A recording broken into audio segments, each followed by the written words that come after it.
Jeg stod lige og funderede over noget, mens jeg var i bad. Og så er der ikke så langt fra tanke til handling. Jeg har de sidste par dage har jeg sendt nogle reklamer ud for vores webshop og nogle kopper og så videre, og jeg hader at gøre det. Men der er rent faktisk en årsag til det. For Malte, han er så heldig, at han har et job, hvor han kan arbejde med sine hænder. Der er altid nogen, der har brug for det, han laver.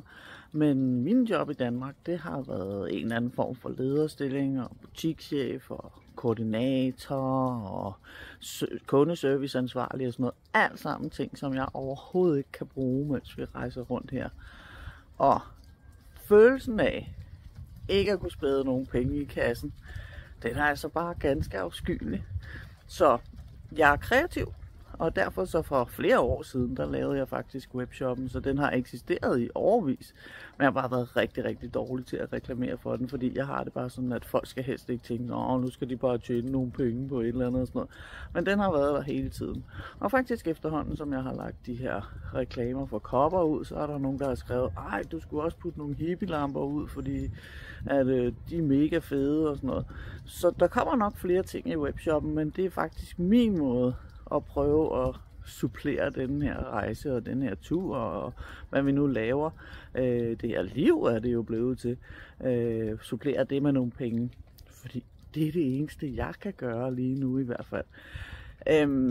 Så jeg håber, I tager rigtig godt imod det og ikke tænker, at nu er de bare mega kommercielle. Fordi som sagt, så har webshoppen eksisteret i årevis.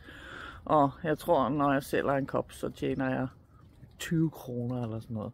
Så det er jo ikke meget, men det er stadigvæk en liter diesel eller to. Og det gør bare mig glad indeni, at jeg kan være med til at hjælpe lidt til også.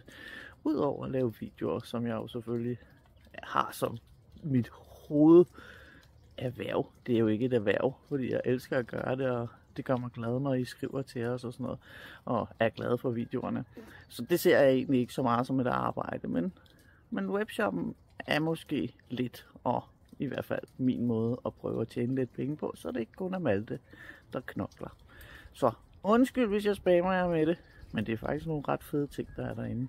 Og jeg prøver at optimere hele tiden.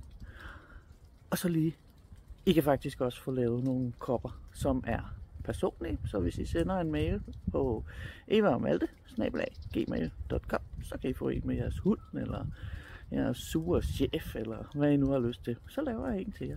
Men det var bare lige et lille undskyld, jeg ville sende jer.